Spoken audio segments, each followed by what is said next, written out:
Bapak, Ibu, saudara-saudari, adik-adik, sahabat kenalan yang saya kasihi, mari kita renungkan bacaan Injil pada hari ini, Minggu 12 September 2021. Bacaan Injil diambil dari Markus bab 8 ayat 27 sampai dengan 35. Menarik di sini ketika Tuhan Yesus bertanya kepada para murid-muridnya, kata orang, "Siapakah aku ini?" Dan ada berbagai macam jawaban. Lalu yang sangat menarik dan tentu kita sudah tahu jawaban dari Petrus, "Engkau adalah Mesias, Engkau adalah penyelamat." Bapak, Ibu, saudara-saudari terkasih, mungkin baik kita bertanya ke dalam diri kita sendiri setelah kita mengenal Tuhan Yesus, mengikuti Tuhan Yesus. Siapakah itu Yesus? Siapakah itu Tuhan Yesus bagi kita? Siapa itu Dia bagi kita sekalian? Mari kita menemukan jawaban yang sungguh berdasarkan kedekatan kita dengan Tuhan Yesus, berdasarkan keintiman kita dengan Tuhan Yesus. Saya pun punya jawaban yang sama seperti halnya Petrus, ya. Engkau adalah Mesias. Di dalam Tuhan Yesus ada keselamatan. Karena Tuhan Yesus itu adalah jalan, kebenaran, dan hidup.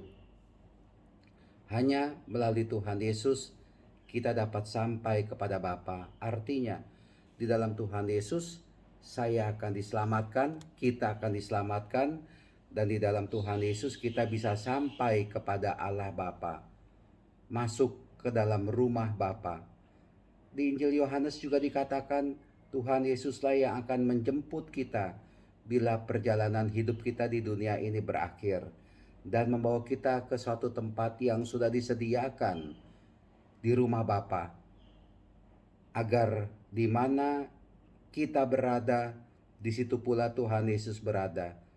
Kalimat itu penuh atau syarat dengan makna keselamatan. Siapalah diri kita ini? Tentu kita ini adalah orang berdosa, tapi kita membutuhkan seorang penyelamat yang bisa membawa kita, menghantar kita, mengangkat kita, membersihkan kita dari segala dosa kita untuk masuk ke dalam kehidupan kekal, ke dalam keabadian, ke dalam kerajaan surga. Dan menurut saya, di dalam Tuhan Yesus itulah kita bisa masuk ke dalam kerajaan surga, damai, tenang, abadi bersama dengan Allah Bapa.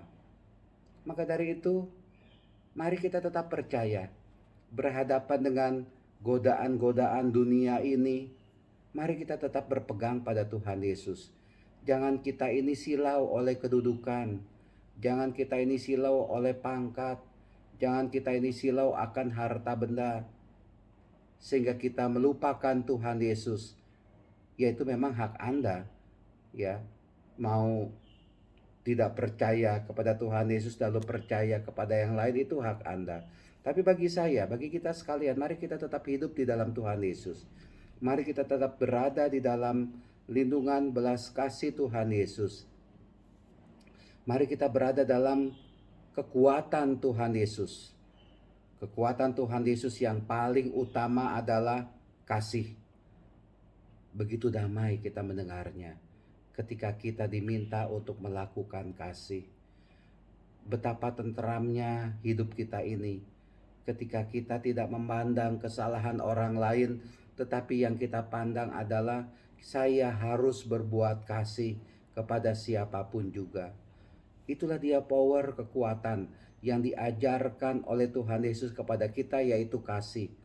Karena Tuhan Yesus terus mengajarkan kita dengan kasih-Nya, maka kita pun akan mendapatkan kasih yang luar biasa itu dari Tuhan Yesus. Kasih itu bisa kita rasakan di dunia ini. Memang saya tidak mendapatkan pangkat kedudukan yang tinggi, tapi saya mendapatkan Tuhan Yesus yang membantu menguatkan saya untuk bisa setia, membantu menguatkan Anda juga untuk tetap setia di dalam Tuhan Yesus, untuk tetap kuat. Karena kekuatan dari Tuhan itulah lebih utama daripada kekayaan yang kita harapkan. Kekuatan perlindungan dari Tuhan itu jauh lebih utama dari kedudukan, kehormatan yang kita inginkan. Yang kita butuhkan, yang kita inginkan, yang kita harapkan adalah kasih. Maka dari itu, teruslah tinggal di dalam Tuhan Yesus, tetap percaya, tetap beriman, tetap setia kepada Tuhan Yesus. Ingat, Tuhan Yesus menghantar kita kepada Bapa, dan Tuhan Yesus adalah Mesias bagi kita sekalian. Sekali percaya kepada Tuhan Yesus, tetap setia sampai akhir hayat. Kita percaya kepada Tuhan Yesus.